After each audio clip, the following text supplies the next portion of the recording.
AP తిరుపతిలో శ్రీ వకుళామాత ఆలయ తృతీయ వార్షికోత్సవాన్ని వైభవంగా నిర్వహిస్తుంది టీటీడీ. తిరుపతి సమీపాన పేరూరు బండపై శ్రీ వకుళామాత ఆలయం విరాజిల్లుతోంది. శ్రీనివాసుని దివ్యానుగ్రహం, భక్తుల సహకారంతో టీటీడీ సువర్ణ శోభితమైన దివ్య విమాన రాజగోపురములతో ఆలయాన్ని నిర్మించింది. అమ్మవారిని భక్తులు దర్శించుకునేందుకు అన్ని ఏర్పాట్లు చేసింది టీటీడీ. ఉదయం ఆలయంలో నిత్య కైంకర్యాలు నిర్వహించారు. ఇక మూలవర్లకు అభిషేకం, అలంకారం తరువాత నైవేద్యం సమర్పించారు. తరువాత మహాశాంతి హోమం, పూర్ణాహుతి నిర్వహించారు అర్చకులు. ఉత్సవమూర్తులకు అష్టోత్తర శత కలశాభిషేకం వేడుకగా జరిగింది.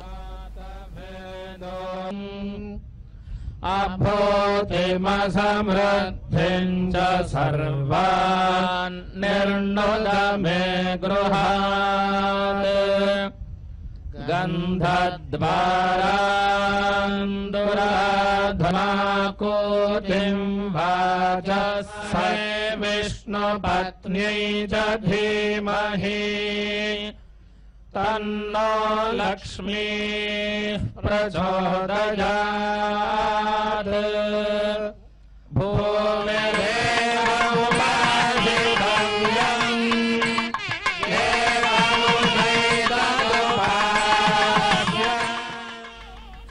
ఏపీ తిరుపతిలో శ్రీ వకుళామాత ఆలయ తృతీయ వార్షికోత్సవాన్ని వైభవంగా నిర్వహిస్తోంది టీటీడీ. తిరుపతి సమీపాన పేరూరు బండపై శ్రీ వకుళామాత ఆలయం విరాజిల్లుతోంది.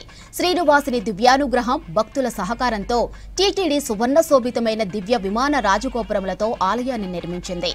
అమ్మవారిని భక్తులు దర్శించుకునేందుకు అన్ని ఏర్పాట్లు చేసింది టీటీడీ. ఉదయం ఆలయంలో నిత్య కైంకర్యాలు నిర్వహించారు. మూలవర్లకు అభిషేకం, అలంకారం తరువాత నైవేద్యం సమర్పించారు. తరువాత మహాశాంతి హోమం, పూర్ణాహుతి నిర్వహించారు అర్చకులు. ఉత్సవమూర్తులకు అష్టోత్తర శత కలశాభిషేకం వేడుకగా జరిగింది.